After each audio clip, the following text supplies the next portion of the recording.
আজকের রেসিপি পাঁপড় দিয়ে পেঁপে আলু নিরামিষ তরকারি। প্রথমে পেঁপে আলুটাকে ভালো করে ধুয়ে কেটে নিয়েছি। আমরা এরকম সাইজে কেটেছি, আপনারা চাইলে ছোটো বা বড়ও করতে পারেন। এবার একটা কড়াই বসিয়ে দিয়েছি, কড়াইটাকে ভালো করে গরম করে নেব।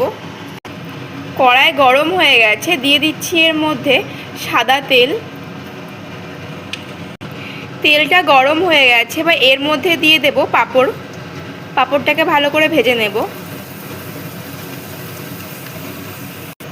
ভাজা হয়ে গেছে, তুলে নিচ্ছি।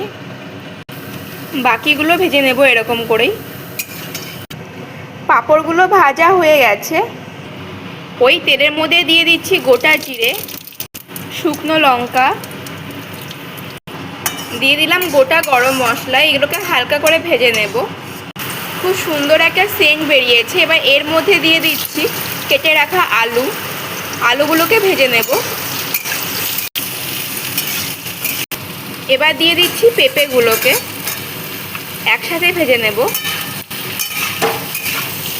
এবার দিয়ে দিচ্ছি এর মধ্যে পরিমাণ মতো লবণ, হলুদ। এটা ভাজা হতে হতে একটা পেস্ট তৈরি করে নেব। এবার একটা মিক্সিং জার নিয়ে নিয়েছি, এর মধ্যে দিয়ে দেব আদা, শুকনো লঙ্কা, গোটা জিরে, থেকে ভালো করে পেস্ট করে নেব।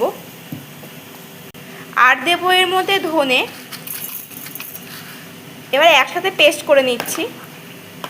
পেস্ট হয়ে গেছে, এটাও প্রায় ভাজা হয়ে গেছে।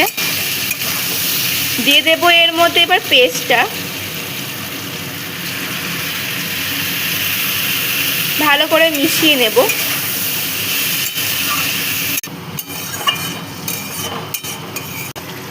দিয়ে দিলাম সামান্য পরিমাণে চিনি, আর দেব টমেটো কুচি। আর ভালো করে মিশিয়ে নেব।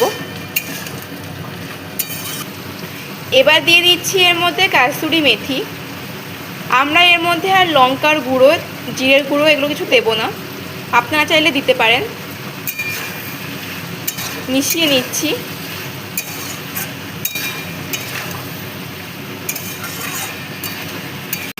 এবার ভালো করে কষে নেব।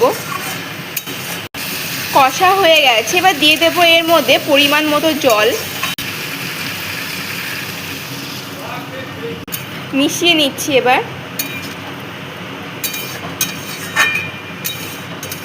মেশানো হয়ে গেছে, এবার ঢেকে দেব। ঢাকনাটা এবার খুলে নেব। পেঁপে আলুগুলো সেদ্ধ হয়ে গেছে।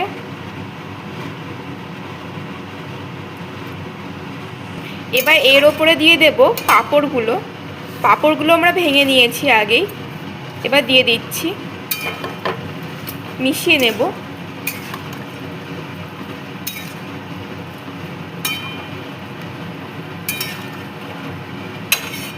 মেশানো হয়ে গেছে, এবার দিয়ে দিচ্ছি এর মধ্যে গরম মশলা, আর দেব ঘি। এবার মিশিয়ে নিচ্ছি।